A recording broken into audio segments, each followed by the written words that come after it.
What the hell are they doing in my house? I screamed with all the strength that my lungs could gather. My heart beat so fast that I thought it could explode in my chest. Before me, kneeling near the door of my own house, were my son, Alex, and his wife, Hope, with tools in their hands, trying to force the lock. A huge moving truck was parked right in front of my garden, the back door open, with some of my furniture already loaded inside. "Dad, weren't you supposed to travel for 2 weeks?" Alex became completely pale, as if he had seen a ghost. The tools fell out of his hands with a metallic bang that echoed in the silence of that afternoon. "Father-in-law, we were just alone," Hope muttered, her eyes nervously moving between the truck and me, desperately looking for some credible excuse. But let me tell you how I got to this moment. Let me tell you how a simple change of plans became the most painful revelation of my life. My name is Richard Rich Miller. I am 67 years old, and I have been a widower for 5 years. My wife, Eleanor, was the love of my life for 42 years of marriage. When she died, I thought I would never feel that kind of deep and heartbreaking pain again. I was wrong, because the pain I felt that afternoon, looking at my only son trying to steal from me, was different. It was a betrayal that cut deeper than anything else. That morning had started like any other. I got up early, at 6 o'clock sharp, as always. I made my coffee and checked my suitcase for the 3rd time. I had planned this trip for months. My younger sister, who lives in Boston, had insisted that I go visit her. "Rich, you need to leave that house. You need to distract yourself. Do something different," she told me on the phone every week. And she was right. Since Eleanor died, I had barely left home. This house that we built together, where we raised Alex, where we celebrated birthdays, Christmas, where we lived a lifetime. Each corner kept a memory. Each room told a story. The taxi arrived punctually at 8 o'clock in the morning. I took one last look at my house, closed the door with a key, and put the keys in my pocket. Alex knew I was going on a trip. We had talked about the trip 2 weeks before. He had even come to visit me the day before to say goodbye and wish me a good trip. Now I understand that that visit had a completely different purpose. The Atlanta International Airport was full as always. I checked in, passed through security, and sat in the waiting room with my favorite book.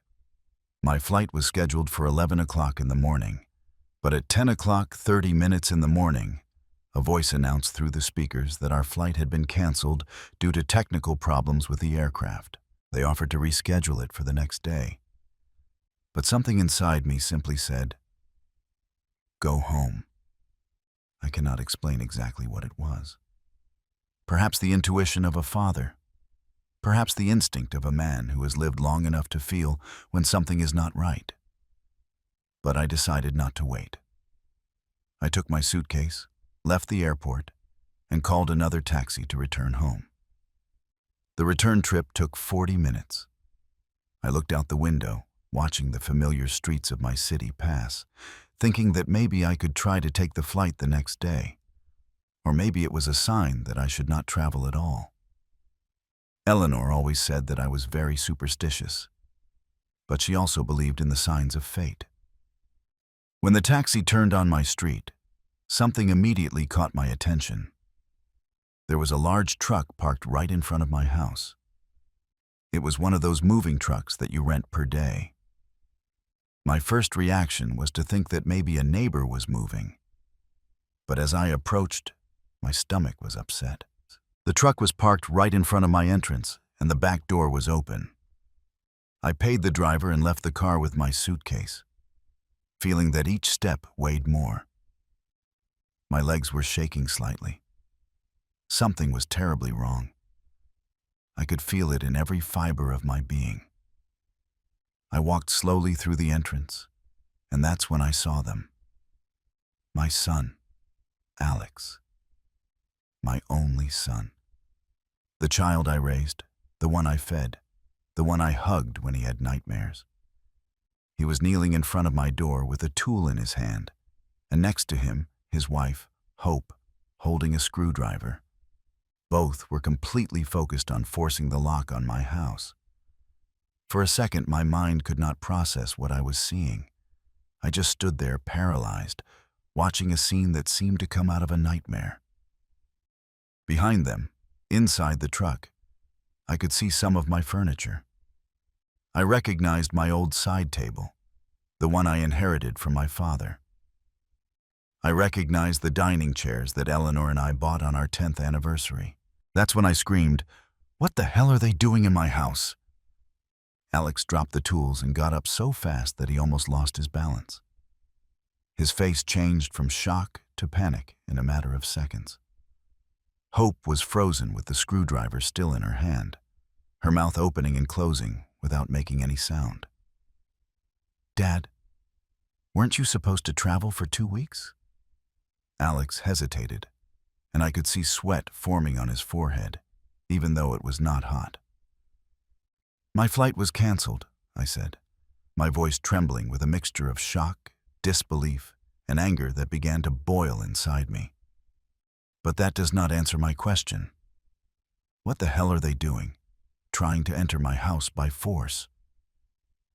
"Father-in-law, we just wanted—" Hope tried to speak, but the words got stuck in her throat. "They just wanted what?" My voice went up an octave. "They just wanted to break in and steal? They just wanted to take my things while I was out?" I looked at the truck again more carefully. This time it was not just my furniture. I could see boxes, bags, objects wrapped in blankets. How long had they been planning this? How long had they been waiting for me to leave to empty my house? "It is not what you think, Dad." Alex finally found his voice, although it sounded weak, pathetic. "Can we explain?" "Then explain," I said, crossing my arms over my chest, trying to control the tremor that ran through my whole body. "Explain to me why my own son is trying to force the entrance to my house. Explain to me why there is a truck full of my things. Explain to me why I feel as if my heart was breaking into 1,000 pieces right now." Alex looked at Hope, and in that exchange of looks, I could see everything I needed to know. They had planned this. It was not an impulse. It was not a misunderstanding. It was a deliberate and calculated plan, waiting for the perfect moment to execute it. "Dad, let me explain." Alex took a step towards me, but I instinctively backed off. That gesture, that small movement of rejection, seemed to hurt him more than any word. "Things have been difficult for us lately," he said. "Difficult?" I repeated, my voice full of disbelief. "And that gives them the right to steal from me?" "We are not stealing from you." Hope finally found her voice, although it sounded defensive, almost aggressive. "We are family. We thought you could help us." "Help?" I let out a bitter laugh that I did not even recognize as mine. "Help by emptying my house while I'm out? Without even asking, without my permission?" I approached the truck. I needed to see with my own eyes what else they had taken. With every step towards that vehicle, I felt as if I were walking towards my own execution. I climbed the rear ramp and began to inspect the contents. My heart sank with every object I recognized. There was the porcelain set that Eleanor gave me on our 25th anniversary. The old lamps that we bought together in that second-hand district 30 years ago. The paintings that hung in the living room, including the one my mother painted before she died. Books, ornaments, even the old radio that belonged to my father. "How much?" I asked without looking at them again. My voice was just a whisper. How much did they think they would get by selling all my life? "Dad, please." Alex's voice sounded broken behind me. I turned to face them, and the tears I had been holding began to roll down my face. "I have a very simple question, Alex. Just one question, and I want the truth. Is this the first time? The silence that followed was deafening. Alex could not look me in the eyes. Hope was biting her lower lip, staring at the floor. Answer me, I demanded, my voice trembling. Is this the first time they have entered my house without my permission? Hope began. But Alex interrupted her. No, he finally admitted. And with that one word, I felt as if they had taken the air out of my lungs. We have been here before.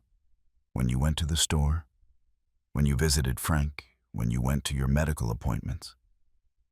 I leaned against the side of the truck. I needed something to hold me because my legs threatened to give in. How many times? I asked. I don't know, Dad.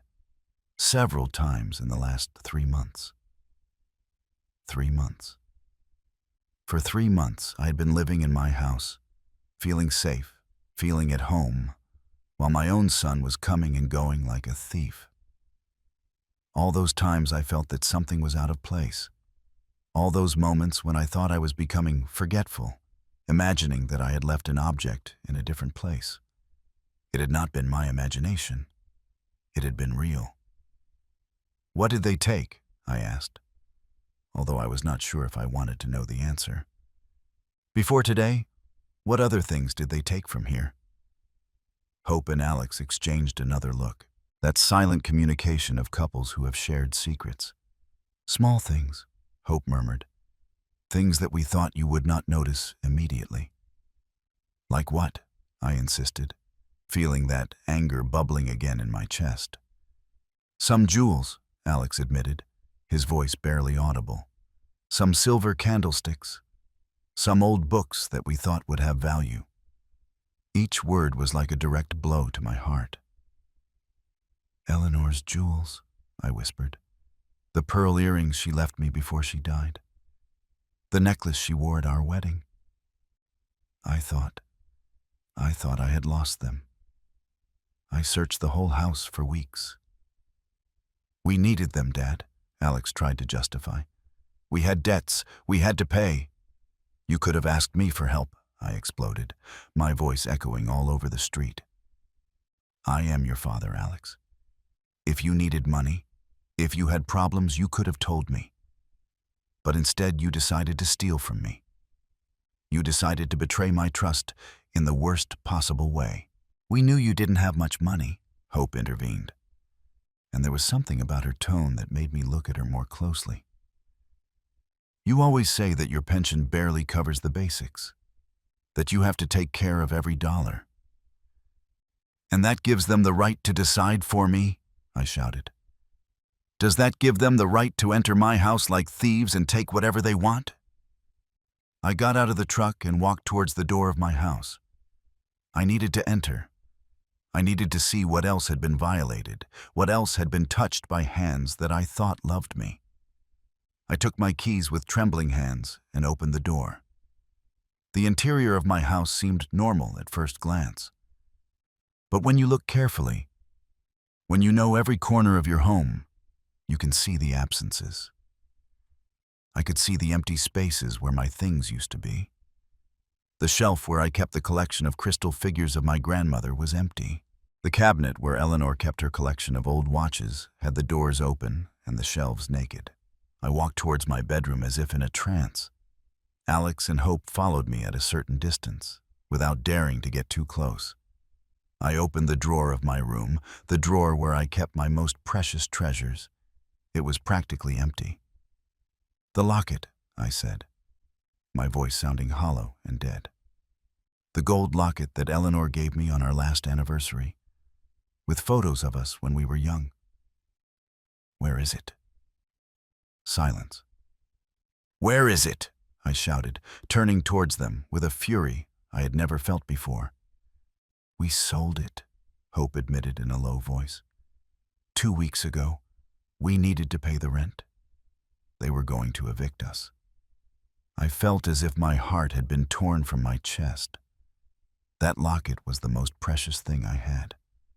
It was Eleanor's last gift. the last physical piece of our love that I could hold in my hands. And they had sold it. They had sold it as if it were any object without value, without importance. "How much?" I asked, my voice trembling with contained rage. "How much did they get for it?" $200, Alex whispered. $200. They sold 42 years of marriage, of memories, of love for $200 miserable dollars. I sat on the edge of my bed, because if I didn't, I knew I would collapse completely. Tears were falling freely now, and I didn't try to stop them. Alex approached, tried to put his hand on my shoulder, but I moved away violently. "Don't touch me," I said with a cold voice. "Don't you dare touch me." "Dad, I'm very sorry," Alex whispered. "We didn't want this to happen. We thought that if you left for 2 weeks, we could take enough things to solve our problems, and you would never have to know." "So what, Alex?" I asked, looking him directly in the eyes. "So what?" "When I returned from my trip and noticed that my house was empty, what would you tell me? That there was a robbery? Would you lie to my face while I cried over the loss of everything I loved?"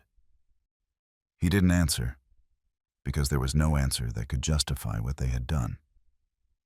"Who else did they sell my things to?" I continued. I needed to know everything. I needed to know the full magnitude of this betrayal. Where are Eleanor's jewels, the watches, my grandmother's crystal collection? "At a pawn shop on 7th Street, Hope spoke in her small voice. "That's where we carried most of the things. We sold some of them online in those shopping and sale groups." "And the money?" I asked. "What did they spend the money they got by selling my memories on?" "We had debts," Alex began to explain. "The credit card was at its maximum. We owed 3 months' rent. The car was about to be towed. We had collectors calling every day, threatening to sue us. And they never thought of asking me for help?" I repeated, feeling that disbelief mixed with pain. "They never thought of coming to me, their father, and telling me the truth." Alex rubbed his hands on his face, and I could see that he was also crying. But his tears no longer moved me as they used to. I could no longer feel compassion for someone who had violated my trust in such a profound and deliberate way. "We were ashamed," he finally admitted. "Ashamed to admit that we had failed, that we could not manage our own finances, that we were drowning in debts." "So they preferred to become thieves?" I said bitterly.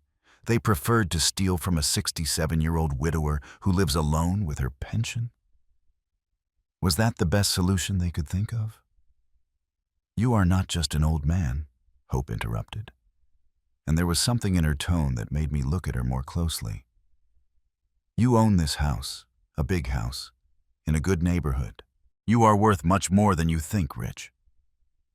Something in the way he said this made my blood boil. "What do you mean by that?" Hope looked at Alex, looking for permission or support. He nodded slightly, but she seemed to ignore him. "This house is worth at least $300,000, said Hope, her words falling like stones in the silence of the room. "Probably more. And you live here alone in this huge house, with all these empty rooms, while we can barely afford an apartment in a room in the worst neighborhood in the city." There was the complete truth finally exposed. It was not just about debts. It was about resentment. It was about greed. "So you thought I did not deserve to live in my own house?" I said slowly, processing the magnitude of what I was hearing. "You thought I had too much, and you very little." "It is not fair." Hope raised her voice, all pretension of regret disappearing from her face. "We work 60 hours a week, and we can barely survive while you sit here alone in this mansion." "This is not a mansion," I answered with a trembling voice. "It is the home that Eleanor and I built with 40 years of hard work." It is the house that we paid with every dollar we earned, sacrificing holidays, luxuries, everything you can imagine. This house is full of memories of a lifetime. Memories do not pay the bills, Hope replied coldly. Hope, shut up! Alex finally exploded. Close your mouth at once. But it was too late. She had already said too much. The complete plan was now exposed to me in all its horrible clarity. They not only wanted to steal my belongings, they wanted to steal my home, the only place in the world where I felt safe, where I could still feel the presence of Eleanor. Get out, I said with a quiet but firm voice. Get out of my house right now. Dad, please let me explain. Alex tried to get closer again. There is nothing to explain, I interrupted him. I want them to leave my house immediately, and I want them to return everything that is in that truck, now. We can't do that now, Hope said coldly. Some of those things we already sold, they no longer exist. So they are going to pay for them, I said, surprising myself with the firmness of my voice. Are they going to pay me every dollar of the value of everything they stole, or am I going to call the police? Are you going to call the police against your own son? Hope laughed. Don't be ridiculous. You are too weak to do that. Put me to the test. I looked her directly in the eyes. And something in my expression must have scared her, because she stepped back. Dad, please. Alex was sobbing openly. We don't want it to end like this. We are a family. The family does not steal from each other, I replied, feeling that every word was tearing me apart inside.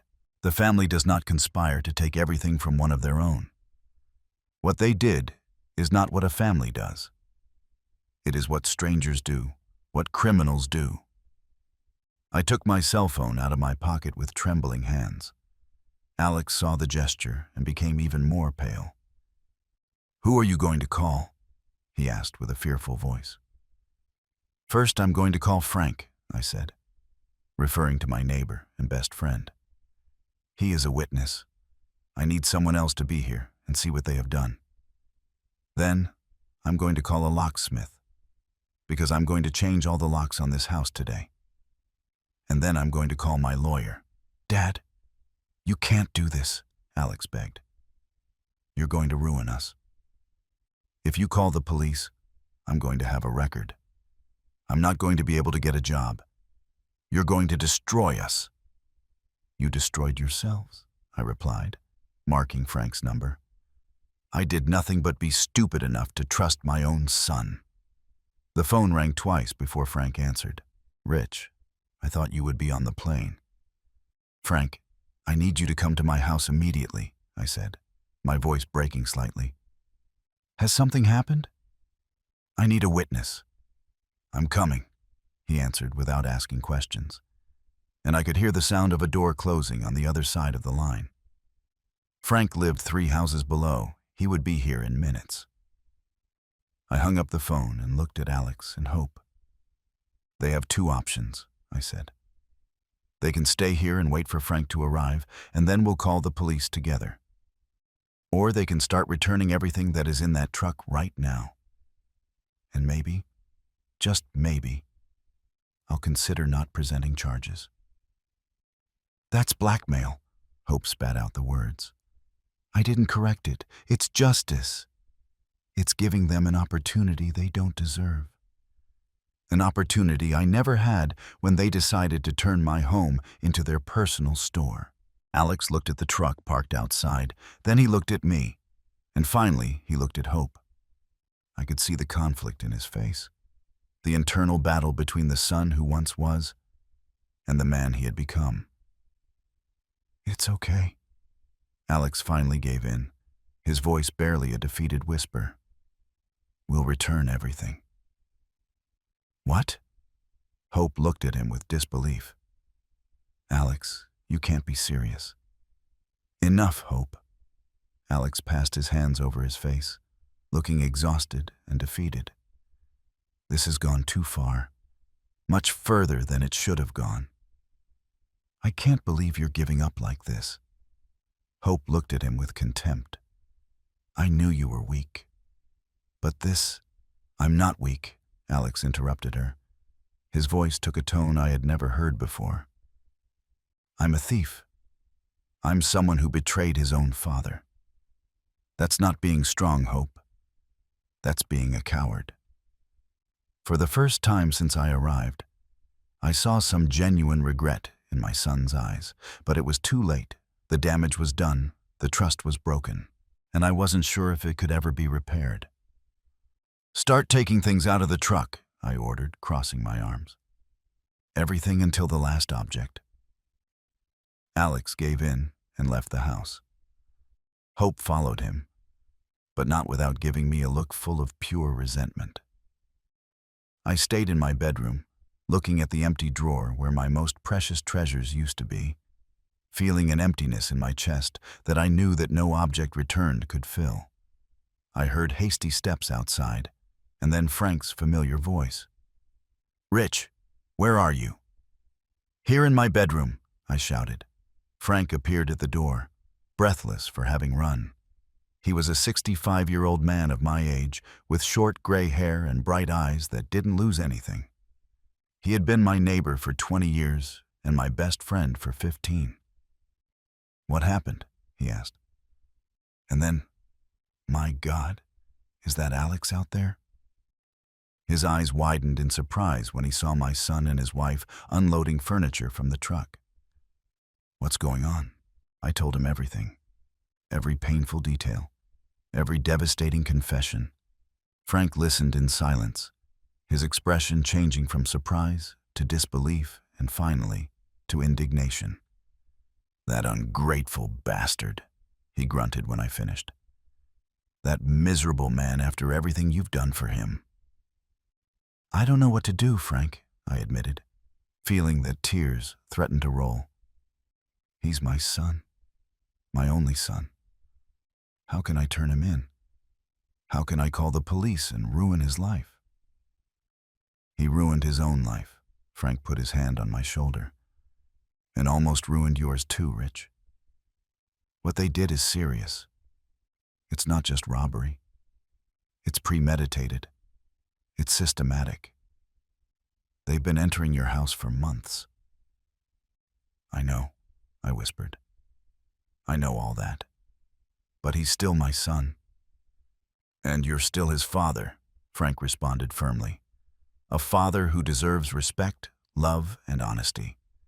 No betrayal, no robbery, no manipulation. We left together and headed to the front of the house. Alex and Hope were unloading the furniture with slow and resentful movements. They had already returned several pieces, but the truck was still half full. How much is missing? I asked. Enough, Alex replied without looking me in the eyes. It took us all morning to load. Then it will take you all afternoon to unload, I said without a trace of sympathy. I want everything back in its exact place. Each piece of furniture, each box, each object. Frank stayed with me, a silent and supportive presence. We observed while Alex and Hope were working, sweating under the afternoon sun. The neighbors began to leave, curious about the truck and the unusual activity. I could see the looks, the whispered conversations, the speculations. Mrs. Johnson from the house next door approached cautiously. Rich, is everything okay? I thought you were going to travel. The trip was canceled, I replied briefly, not wanting to go into details.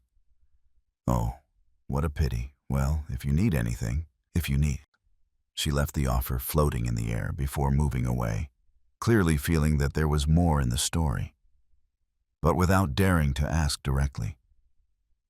2 hours passed. The sun began to set on the horizon when the truck finally emptied. I entered the house to inspect with Frank, following me closely.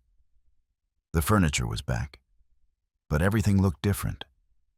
It was no longer my safe sanctuary. Now, it was a place that had been violated, invaded, desecrated. Many things are still missing, I said, looking at the empty spaces that still remained. The jewels, the watches, the locket, the crystal collection. We sold them, Alex admitted, entering behind us. We cannot return them because we no longer have them. So they are going to give me a list, I said with a firm voice. A complete list of everything they sold, where they sold it, when and for how much. And they are going to pay me the real value of each object, not the misery they probably obtained in the pawn shop. We don't have that money, Hope protested. We told you we are bankrupt. Then they will get the money, I answered coldly. They will get extra jobs, they will do whatever is necessary, but they will pay me every cent. And if we can't, Hope challenged me. Then I will file charges, I simply said. I have a witness now, I pointed to Frank. I have evidence of attempted looting. I have his confession recorded. I picked up my cell phone and saw how both became pale when they realized that I'd been recording the whole conversation since Frank arrived. That's cheating, Hope accused. No, Frank intervened with a cold voice. That's intelligence. It's protecting yourself from people who clearly have no scruples. Alex fell to the sofa, looking completely defeated. How much time do we have? They have a month, I decided at the time. A month to get the money and return the value of everything they stole, or I will go to the police with everything I have. A month is not enough, Hope protested. The debts we have add up to more than $15,000, and that without counting what we owe you. It's not my problem, I said. And each word hurt because I knew I was closing a door, possibly forever. They had 3 months to steal from me. They have a month to compensate me. You are cruel, Hope spat out the words. I did not correct it. I am fair, I replied. Something they clearly do not understand. I took my phone again and dialed another number. This time it was the locksmith, John Smith, whom I had used before when I lost my keys a few years ago. Hi, I'm Rich Miller. I need to change all the locks in my house, all of them. Can you come today? It's urgent. The locksmith said he could be there in an hour. I hung up and looked at Alex and Hope.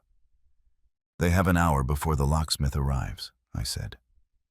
After that, they will never be able to enter this house without my explicit permission. Dad, please.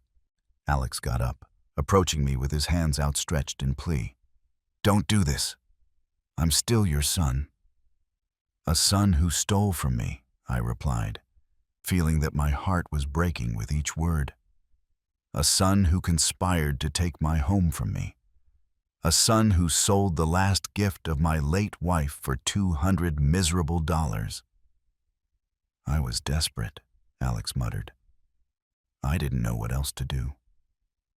You could have asked me for help, I repeated for the umpteenth time. You could have come to me with the truth. Yes, I don't have much money, but I would have sold some things myself. I would have gotten a loan, I would have done something. But you took away that option. You took away my right to decide about my own life, about my own belongings. I'm sorry, Dad. Alex cried openly now. I'm very sorry. I don't know what I was thinking. You were thinking about yourself, I said sadly. Only about yourself. Frank gently took me by the arm. Rich, why don't you sit down? You've had a terrible day. I suddenly sat down feeling exhausted. All the weight of the day, of the shock, of the betrayal, fell on me like a giant wave. I sat on my favorite sofa, the one that Eleanor and I had bought together so many years ago, and I closed my eyes. I heard Frank talking to Alex and Hope in a low but firm voice, making it clear that he would stay there until they left. I heard the sound of the traffic outside, the singing of the birds in the garden trees, all those everyday sounds that suddenly seemed to belong to another life, to another world, where my son was not a thief. When I opened my eyes, the locksmith had already arrived. He was a middle-aged man named John, who had worked in my house before. He greeted me with a kind smile that faded when he saw my expression and the tense atmosphere in the room. "Mr. Miller, you said it was urgent," he commented, carefully looking at Alex and Hope, who were sitting in silence on the other side of the room.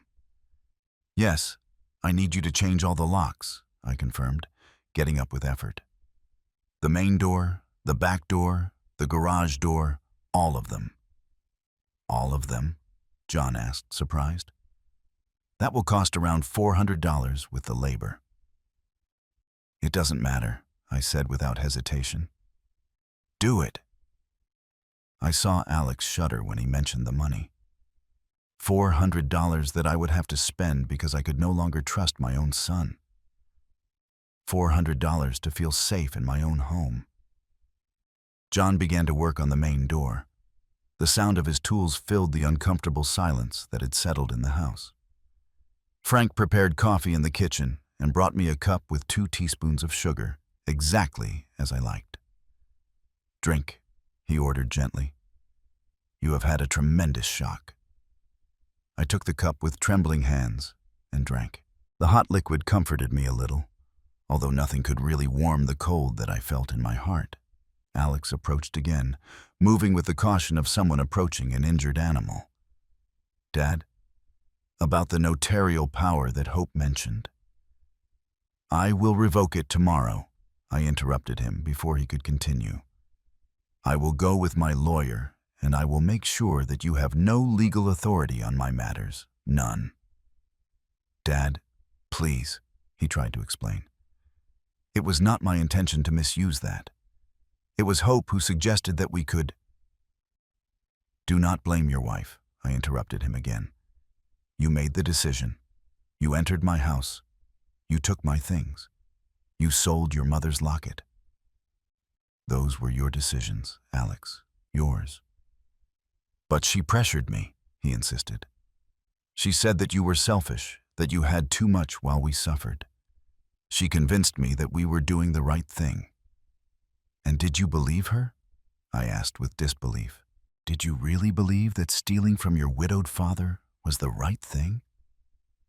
Alex did not answer, but his silence was a sufficient answer. Hope got up abruptly. "I'm not going to stay here listening to how they blame me for everything. Alex is an adult. He made his own decisions." "You are right," I agreed, surprising her. "He is an adult who made terrible decisions. But you encouraged him. You manipulated him. You pushed him to betray his own father." "I did not manipulate him," Hope protested. "I just opened his eyes to reality. The reality that his father lives like a king while his son can barely pay the rent." "Like a king," I repeated, feeling that anger bubbling again in my chest. "Living like a king. I cook my own meals because I can't afford to eat out. I wear the same clothes for years because I can't buy new ones. I cut out coupons and wait for offers to buy food. Is that living like a king?" "You have a house worth $300,000? Hope replied. "A house that I paid for 30 years with the sweat of my forehead and that of my wife," I replied with a trembling voice. "A house that I don't plan to sell or mortgage because it is the only thing left of my life with Eleanor. It is my home, my sanctuary, my refuge."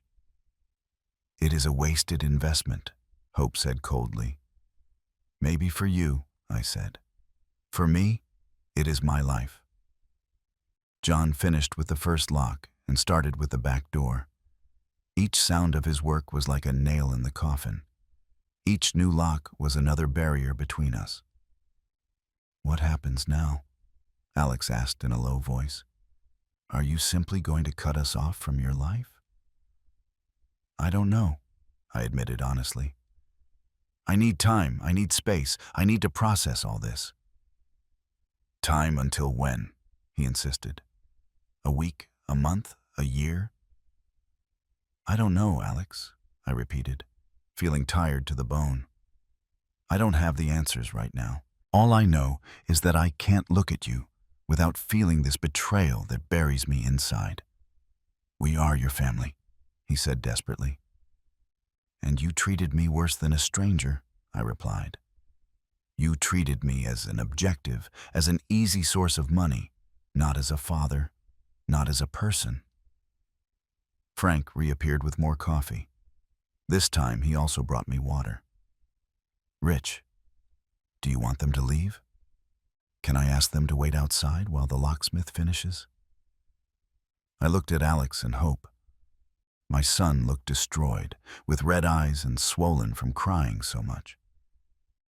Hope looked resentful but defeated, knowing that she had lost this battle. Part of me wanted to throw them out immediately, not see them ever again. But another part, the part that was still a father despite everything, wanted to hug him and tell him that everything would be fine. But I couldn't do that. Not yet. Maybe never.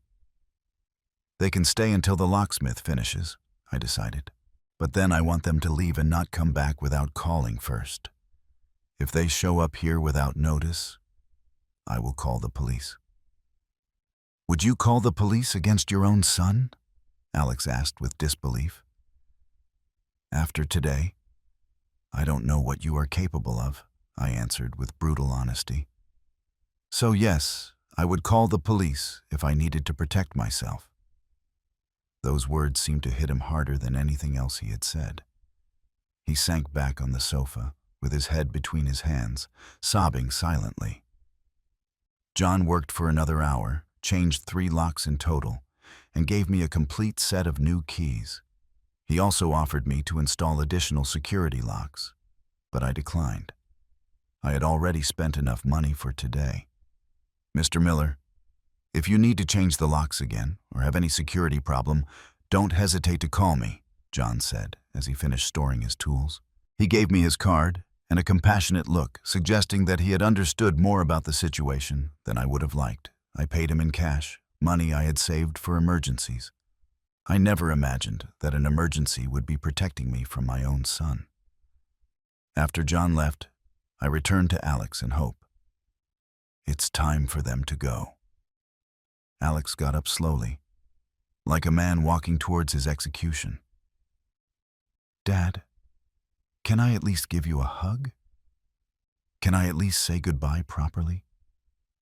I looked at my son, the child I had raised, the baby I had held in my arms, the teenager I had helped with the homework, the young man I had seen marry Hope, and I felt nothing, an emptiness where unconditional love used to be. "No," I simply said. "Right now I can't stand you touching me." I saw the pain in his eyes, and a small, cruel part of me rejoiced. I wanted him to feel, even if it was a fraction of the pain I was feeling. "I understand," Alex whispered. "Dad, I'm sorry. I'm very sorry for all this. I know these words don't mean anything now, but I say them anyway." "You're right," I said with a hoarse voice. "They don't mean anything." Hope didn't say anything. She simply took her bag and walked towards the door. Alex followed her after one last look at me, a look full of regret and despair. "Remember," I said before they left, "you have a month to get the money and return what you stole. Otherwise, I'll go to the police with everything." "We'll get it," Alex promised, although his voice lacked conviction. And then they left. I heard the sound of footsteps moving away, the engine of the moving truck starting, the vehicle moving away down the street. And then, for the first time in all day, there was silence. Frank closed the door and put on the new lock. The sound was final. "Rich," he said softly, coming to sit next to me. "Are you okay?" "No," I admitted. And finally, I allowed the tears to flow freely. "I'm not okay at all." Frank hugged me while I was crying.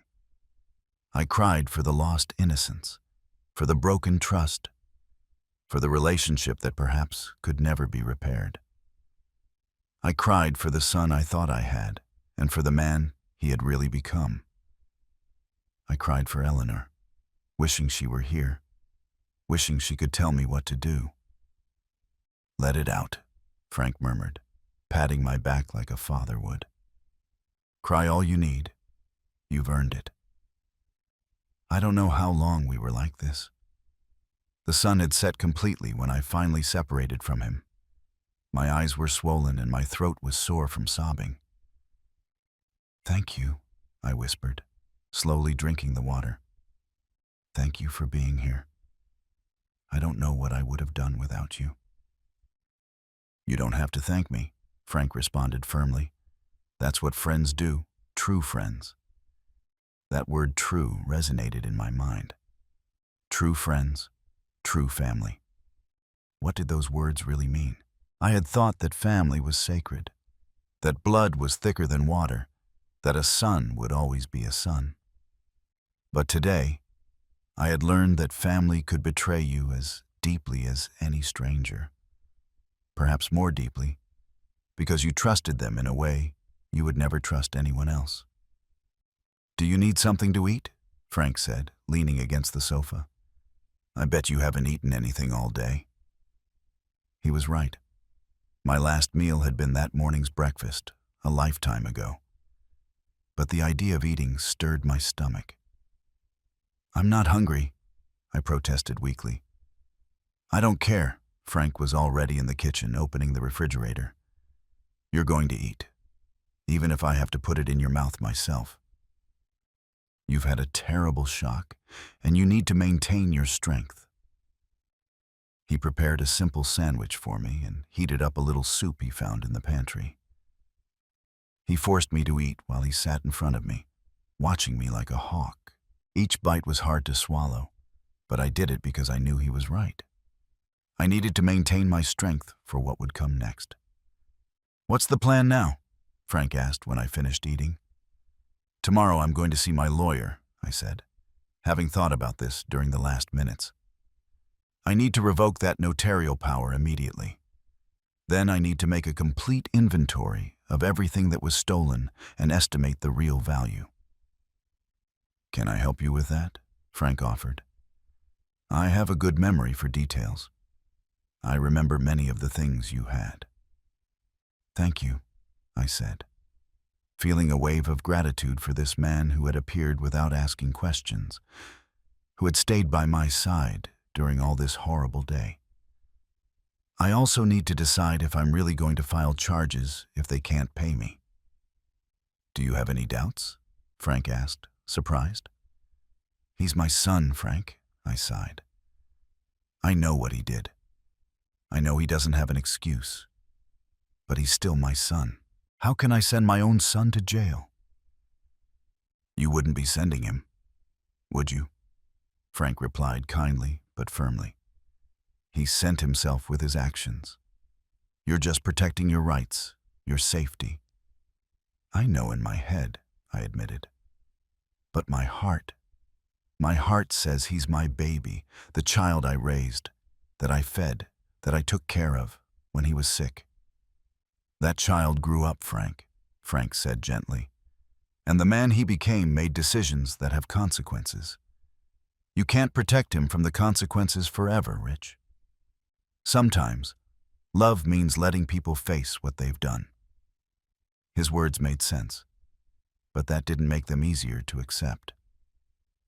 Frank stayed with me until very late that night. We reviewed each room of the house together, taking notes of what had been returned and what was still missing. The list of lost objects was devastating.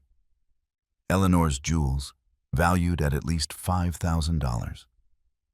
My old watches, which had been priced at $3,000 a few years ago. My grandmother's crystal collection, irreplaceable, but probably worth around $2,000. And the locket, my precious locket, which had no price for me but which had been sold for a miserable $200. "They are seeing a debt of at least $15,000, Frank calculated, reviewing our notes. And that, being conservative with estimates, some of these things could be worth much more. They will never have that money, I said with certainty. They already said they have debts of $15,000. How are they going to get another $15,000 in a month? So, you go to the police, Frank simply said, as if it were the most obvious thing in the world. So, I go to the police, I repeated, testing the words in my mouth. They were strange, wrong, as if I were speaking in a foreign language. That night, after Frank finally went home, I stayed awake for hours. The house looked different. Every creak made me jump. Every shadow seemed threatening. This place that had been my sanctuary for decades now seemed a violated and insecure space. I got up and checked all the locks 3 times, then 4 times, then 5. I knew it was irrational that the locks were new and safe, that Alex and Hope no longer had the keys, that I could not stop. Fear had settled in my bones in a way that I could not shake. Finally, around 3 o'clock in the morning, I fell asleep on the sofa with all the lights on, unable to bear the idea of sleeping in my bedroom, where a large part of the confrontation I woke up with the sun entering through the windows and my body aching from having slept in an uncomfortable position. For a blessed moment, I did not remember anything. Then, everything came back like a cold wave, and I had to breathe deeply several times not to start crying again. I forced myself to get up, to make coffee, to follow a normal routine, although nothing was normal. Mr. Robert Davies, my lawyer, answered his phone as soon as he opened his office at 9 o'clock in the morning. "Mr. Miller? What a surprise," he said with his most friendly and professional voice. "How can I help you?" "I need an urgent consultation," I said, trying to keep my voice stable. "I need to revoke a notarial power and possibly discuss the presentation of criminal charges." There was a pause on the other side of the line. "Criminal charges? Is everything okay?" "No," I admitted. "Nothing is okay, but I prefer to discuss it in person. Can I see it this afternoon at 2 o'clock? Do you think it's okay?" "Perfect," I accepted. "I'll be there." I spent the following hours preparing for the meeting. I organized all my notes, including the confrontation with Alex and Hope, the photos I had taken from the moving truck, and the objects being returned. Frank was right about being meticulous with the documentation. If this was going to end up with the police, I needed solid evidence. At 1 o'clock in the afternoon, I dressed in my best suit, one that Eleanor always said that made me look powerful and elegant. I needed to feel powerful today. I needed to feel that I still had control over something in my life. Robert's office was in the city center, in an old building but well-maintained. I had known him for years. He had managed the sale of our first house. He had helped with the will of Eleanor. He had been a constant presence in the important legal moments of my life. His secretary let me in immediately. Robert got up from his desk when I entered, and his worried expression told me that something in my appearance revealed the trauma I had experienced. "Mr. Miller, please take a seat," he said. "How are you?" "I'm not well," I said honestly, sitting down. "I'm not well, but I need your help to solve this." And then I told him everything, every painful detail of that horrible day. Robert listened without interrupting, taking occasional notes, his expression becoming more serious with each revelation. "This is serious. We are talking about theft, possible falsification of documents, conspiracy. Your son could face years in prison." "I know," I whispered. "That's why I'm so devastated." "I understand your conflict," said Robert with compassion. "He is your son, but he also needs to protect himself. First, let's revoke that notarial power immediately. I can prepare the documents today. Second, we need to decide on criminal charges," he continued. "He has solid evidence, the recording, the testimony of his neighbor. The facts are clear, but once he presents charges, there is no turning back. The legal process will continue its course. I gave them a month, I explained. A month to return the value of what they stole. He folded his hands together on his desk. A month is reasonable considering the circumstances. But we need to formalize this. It can't just be a verbal agreement. We need a legal document that clearly establishes the terms. What kind of document? I asked, relieved to have someone who knew how to handle this very well. I will prepare a restitution agreement, Robert explained. In it, we will detail each stolen object, its estimated value, and the total amount they must return. We will also include a specific deadline, 30 days from the signing, and the consequences if they do not comply, which would be the immediate presentation of criminal charges. Would they have to sign it? Yes, he confirmed. And we would need them to do it in front of a notary. That makes it legally binding. If they don't sign, well, that in itself would be an admission that they know they did something wrong and are not willing to amend it. And if they sign but don't pay? My voice trembled slightly. Then, you have a legal document that proves they admitted the theft and agreed to the restitution, said Robert firmly. That makes filing a complaint much simpler. Basically, they would be condemning themselves. I sat down slowly, processing everything. How long will it take to prepare this document? I can have it ready tomorrow morning, he replied. I will also include a clause that prohibits any contact not requested with you or access to your property without your explicit consent in writing. Basically, a civil restriction order. Thank you, Robert, I said, feeling for the first time since yesterday that someone was on my side protecting me. I don't know what I would do without your help. That's why I'm here, he replied with a kind smile. Now, let's talk about the notarial power. Do you have the original document? I took the document out of my bag. I had kept it in my safe at home along with other important papers. Robert carefully reviewed it, frowning as he read. This power is quite broad, he commented with concern. More than it should be for a post-surgery temporary power. Who wrote this? A lawyer that Alex recommended, I admitted, feeling a new weight in my stomach. He said he was a friend of his, that he would give us a good price. Mr. Miller, Robert looked at me seriously. This document gives his son authority on virtually all his financial and legal matters. With this, theoretically, he could sell his house, empty his bank accounts, obtain loans in his name. Do you realize how dangerous this is? I felt as if I had been hit.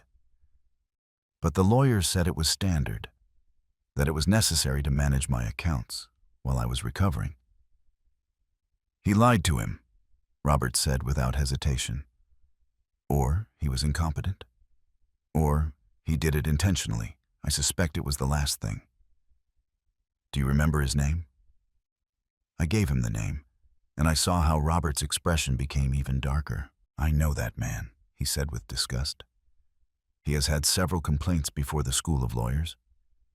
He works in gray areas, so to speak. I would not be surprised if he intentionally collaborated with his son in this. Does it mean that Alex planned this 2 years ago?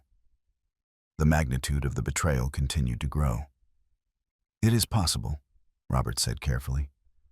Or maybe he just wanted to have the option as a precaution.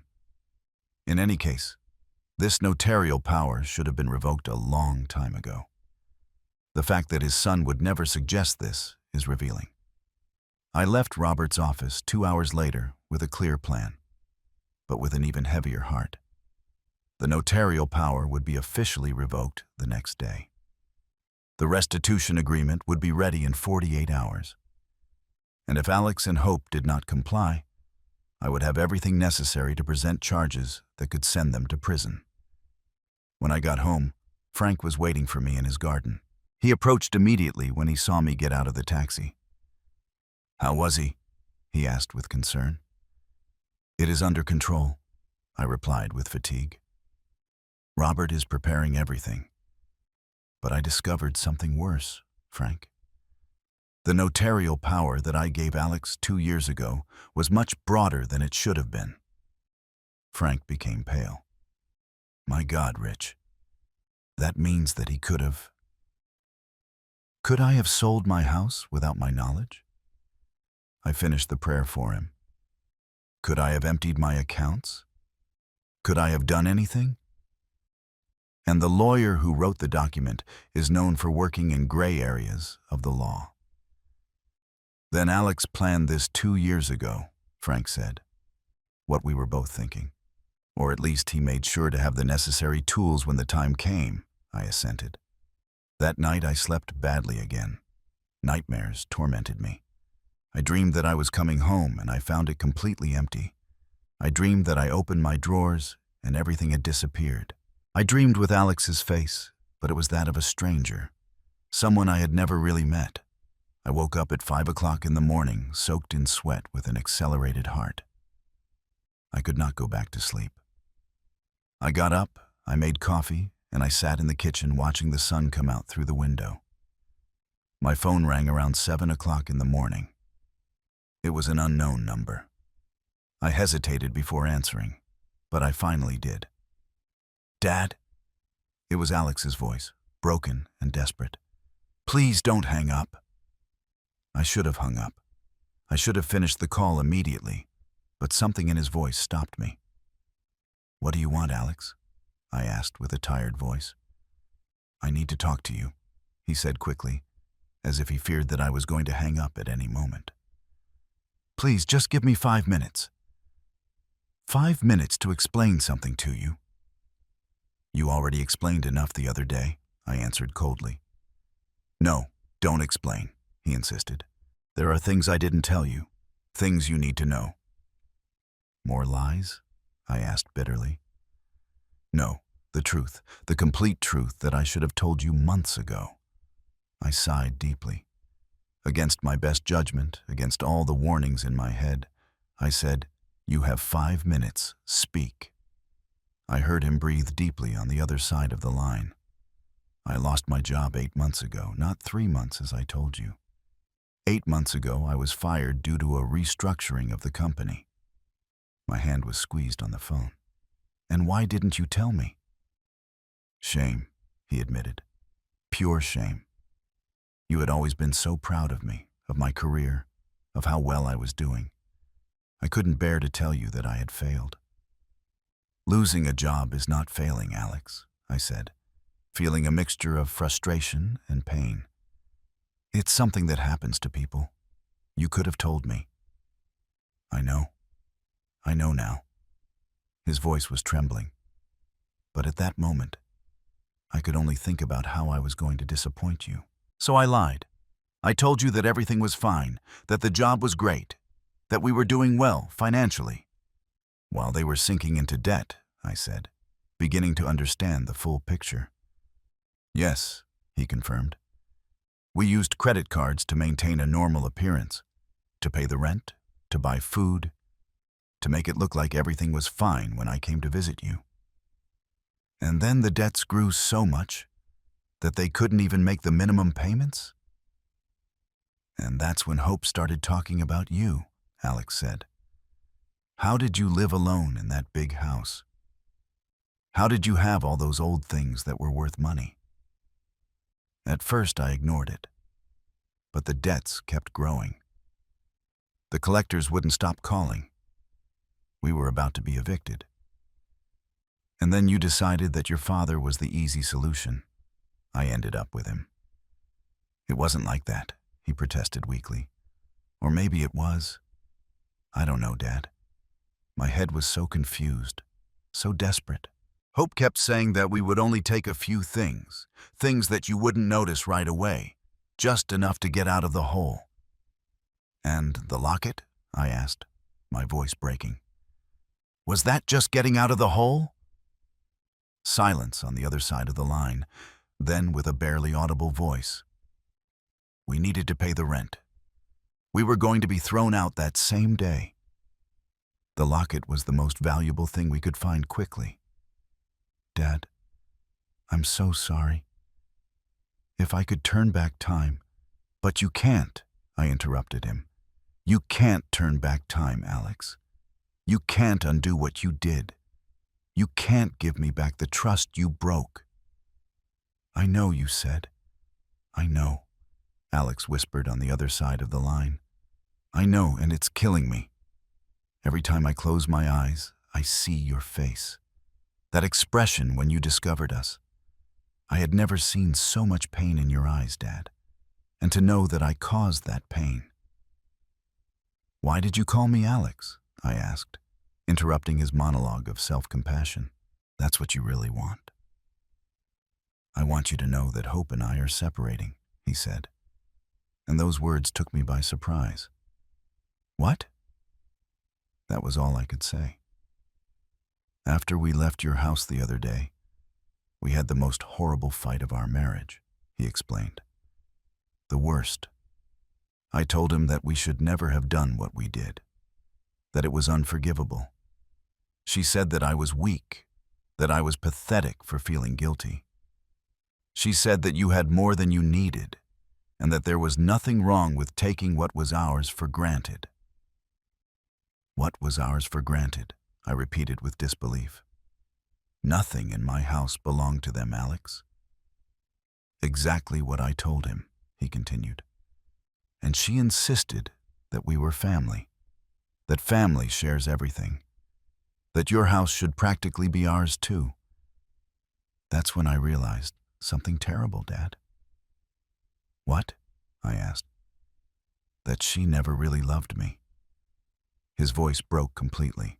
She loved me for what I could give her, for the security I provided, for future possibilities. And when I lost my job, and I could no longer maintain that image, she began to look for other ways to get what she wanted. And I was stupid enough and desperate enough to continue her game.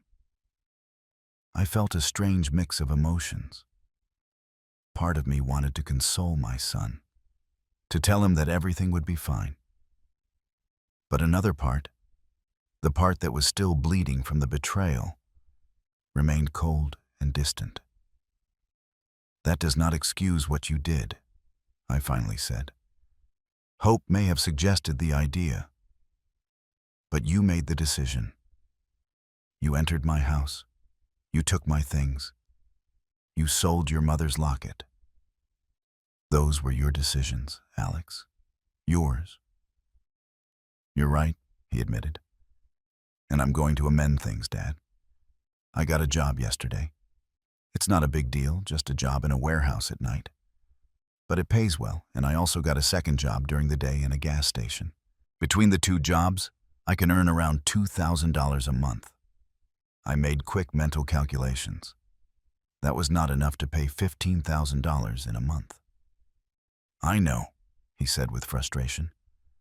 I've been thinking about this non-stop. I'm trying to sell my car.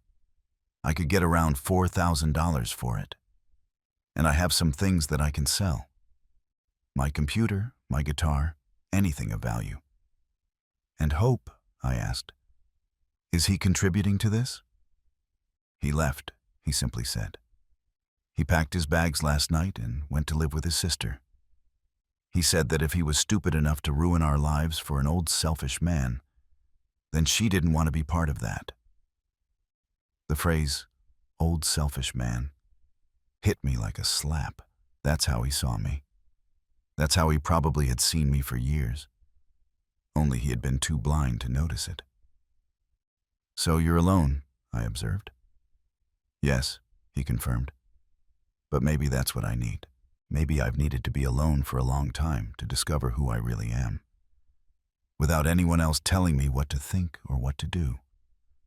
Alex, I appreciate that you called me and told me all this, I said carefully. But this does not change the situation. My lawyer is preparing a restitution agreement. You'll have to sign it in front of a notary, and if you can't pay the full amount in a month, I'll have to file charges. I understand, he said with a resigned voice, and I accept it. Do what you do, Dad. I accept it. I deserve whatever you decide to do. It's not about what you deserve, I replied, feeling tired in every word. It's about protecting me, making sure this never happens again. It will never happen again, he promised vehemently. I swear by my mother's memory that I will never do something like this again. The mention of Eleanor pierced me like a knife. Don't swear on your mother, I said with a trembling voice. Don't bring her name to this. She would be devastated if she knew what you did.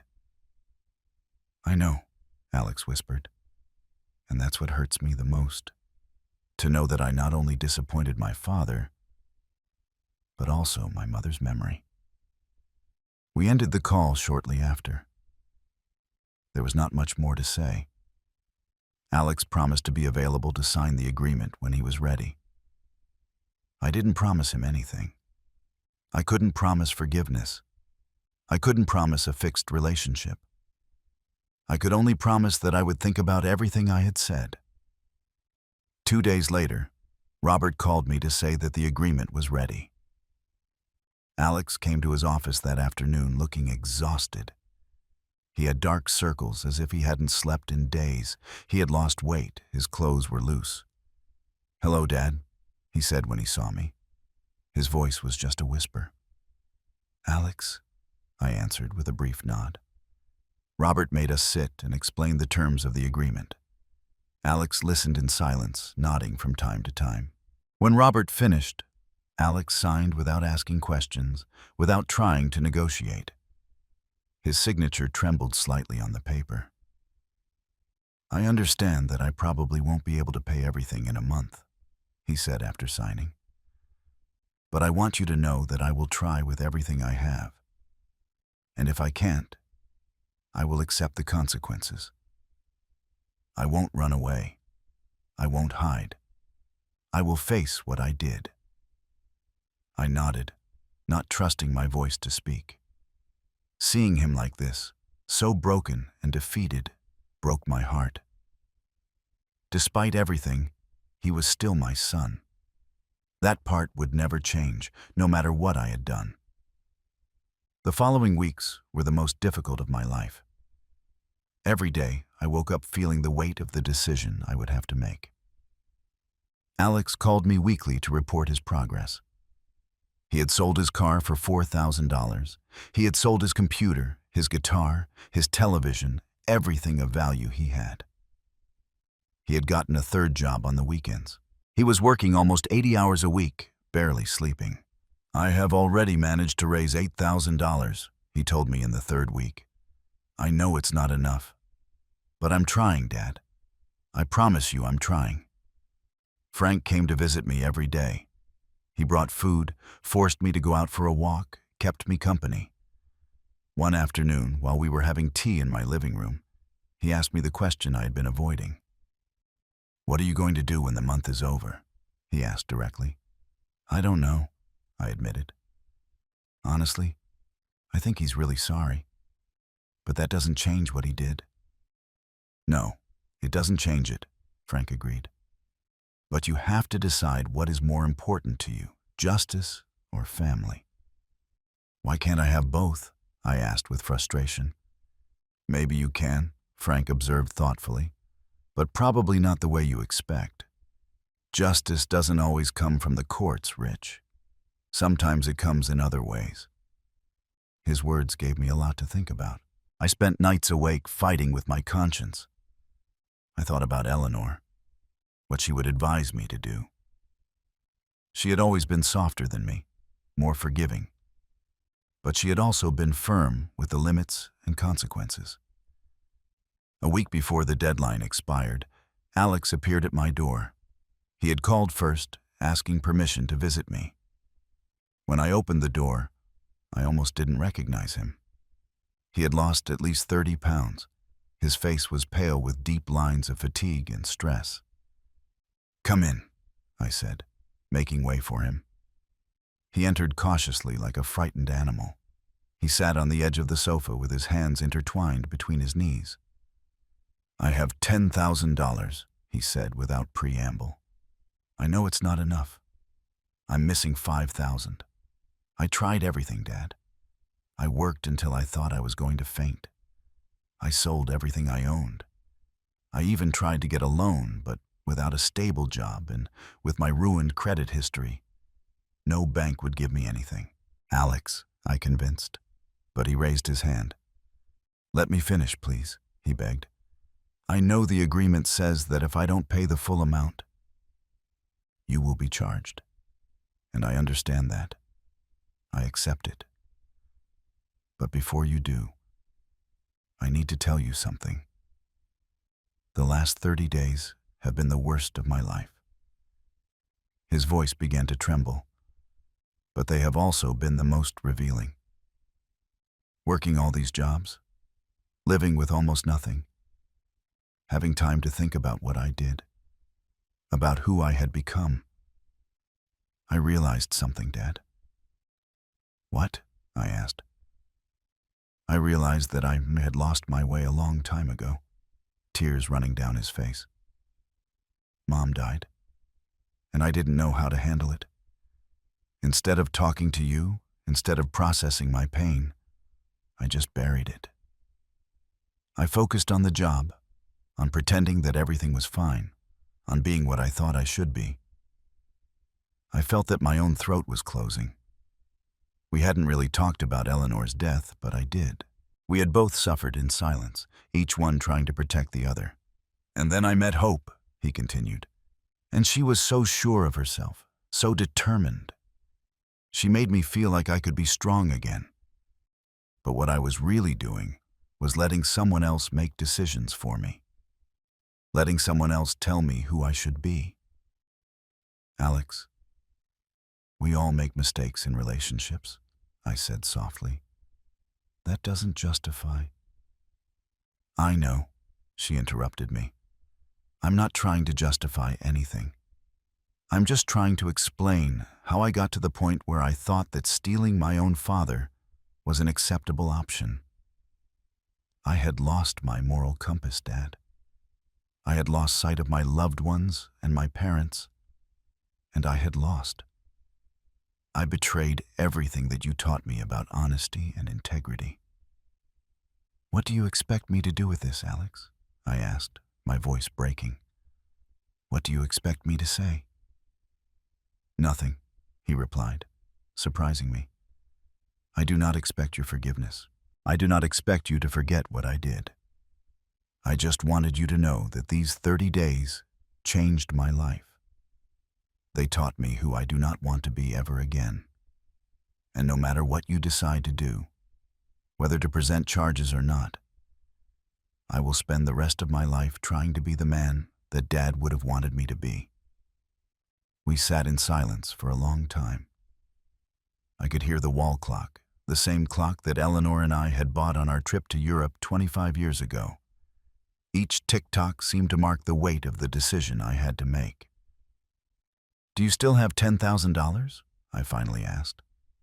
Alex sighed, taking a thick envelope out of his jacket. Everything is here in cash, as the agreement specified. I took the envelope, feeling its weight in my hands. $10,000. 30 days of exhausting work, of sacrifice, of facing the consequences. It was not the complete amount, but it was evidence of a genuine effort. I'm going to keep this, I said, and I saw how his shoulders relaxed with relief. But I'm not going to present charges, not yet. What? His voice was full of cautious hope. Listen to me carefully, Alex, I said firmly. I'm not forgiving what you did. I'm not saying it's okay. I'm saying I see your effort. I see your genuine regret. And I think sending you to jail won't fix our relationship, nor will it give me back what I lost. So, what? He began to ask. The remaining $5,000, I continued. You're going to pay them in time. In time. In time? He asked, confused. Once a month, I explained, forming the idea as I spoke. You will come to my house. You will help me with things I need, repairs, gardening, whatever, and we will talk. We will really talk, not just superficialities. We will talk about your mother, about your pain, about how to rebuild trust. I saw the surprise on his face. Are you giving me another chance? I'm giving you the chance to earn one, I corrected. But understand this clearly. The locks are still changed. You will never have keys to this house again. If you want to visit me, you will call first. If I need help, I will call you. But you will never enter my house without an invitation. Understood? Understood, he insisted vigorously. Dad, I promise I won't let you down again. That's what I expect, I said, feeling that the weight of years was falling off my shoulders. Because this is your last chance, Alex. If you ever betray my trust again anyway, there will be no more conversations. I will present charges immediately. I won't do it. I won't do it, he promised. I swear by my mother's memory, by everything that is sacred, I won't fail again. This time, when he mentioned Eleanor, it didn't hurt so much because I could see my wife approving this decision. She had always believed in second chances. She had always believed in redemption. But she had also believed in the consequences and clear limits. Alex stayed a little longer. We had coffee together, something we hadn't done in months. The conversation was uncomfortable at first, full of tense pauses and silences, but gradually we began to talk about real things. He talked about how difficult it had been to lose his mother, how he had felt that he had to be strong for me, when in reality he was devastated too.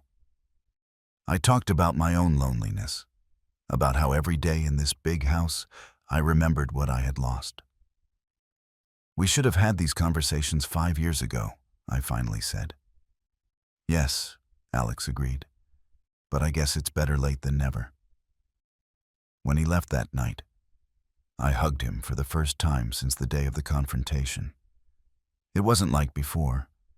There was no unconditional warmth and trust, but it was a start. A small step towards something that maybe with time and effort could heal. Frank came to visit me the next day, curious to know what I had decided. I'm not going to present charges, I told him, at least not for now. Are you sure? He asked, carefully studying my face. No, I admitted. Honestly, I'm not sure of anything. But I'm sure that sending my son to jail won't give me back what I lost. It won't give me back Eleanor's locket. It won't give me back my confidence. It would only add more pain to a painful situation. You're stronger than you think, Frank said, taking my hand. And wiser. I don't feel wise, I sighed. I feel tired. Forgiveness is tiring, Frank observed. But resentment is more tiring, and resentment lasts longer. He was right, as always. In the following weeks, Alex kept his word. He called before each visit. He came once a week to help with the household chores. He fixed the fence in the garden that had been broken for months. He cleaned the gutters. He painted the guest room that had needed a new coat of paint for years. And we talk. We talk about Eleanor, about the good times and the hard ones. We talk about her childhood, about the memories we shared. Slowly, very slowly, we began to rebuild something. It wasn't what we had before. That had been lost forever. But it was something new. Something built on honesty and clear limits instead of assumptions and blind trust. Months later, while I sat in my living room in a quiet afternoon, I realized that the house felt different. It no longer felt violated or insecure. It felt like my home, but a home that now protected more carefully. The new locks were not just metal and mechanisms. They were symbols of healthy limits, of necessary protection. I thought about everything I had lost, Eleanor's jewels, my watches, the precious locket. I would never get it back. That pain would remain forever. But I had also gained something.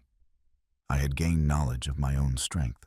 I had learned that love does not mean allowing yourself to be hurt. I had learned that forgiving does not mean forgetting or pretending that nothing happened. I got up and walked to the main door, putting my hand over the new lock. I remembered the words Frank had said months ago, words that now resonated with deep truth in my heart. Not every closed door is resentment, I whispered to myself. Some are protection. I closed my eyes and could feel the presence of Eleanor around me, in every corner of this house that we built together. And I knew with a deep certainty that she would be proud of me. Not necessarily for forgiving our son, but for protecting me first, for establishing limits, for knowing that true love includes respect and that respect requires limits. Outside, the sun began to set, painting the sky with shades of orange and pink. It was the end of a day, but also the beginning of something new, a new way of living, perhaps more cautious, but also more conscious. Stronger, more mine. And for the first time in a long time, I felt at peace. 3 years later, Alex and I have a different but solid relationship. He has never had keys to my house again, but he has not asked for them either. He has slowly rebuilt his life. He found a stable job. He moved to a small but decent apartment. He never got married again. Every month he fulfills his promise. He comes, he helps, we talk. Sometimes they are difficult conversations. Sometimes they are genuine moments of connection. But they are real, honest, built on a basis of mutual respect and clear limits. Did you enjoy my story? Where are you watching us from? Let's connect in the comments. If you like the story, you can support me by sending a super thanks so that I can continue to bring more stories like this. I really appreciate your support. I look forward to your comments on the story. In the video, you can see 2 new life stories that I highly recommend. There is much more on my channel. Don't forget to subscribe. Until the next life story, with love and respect.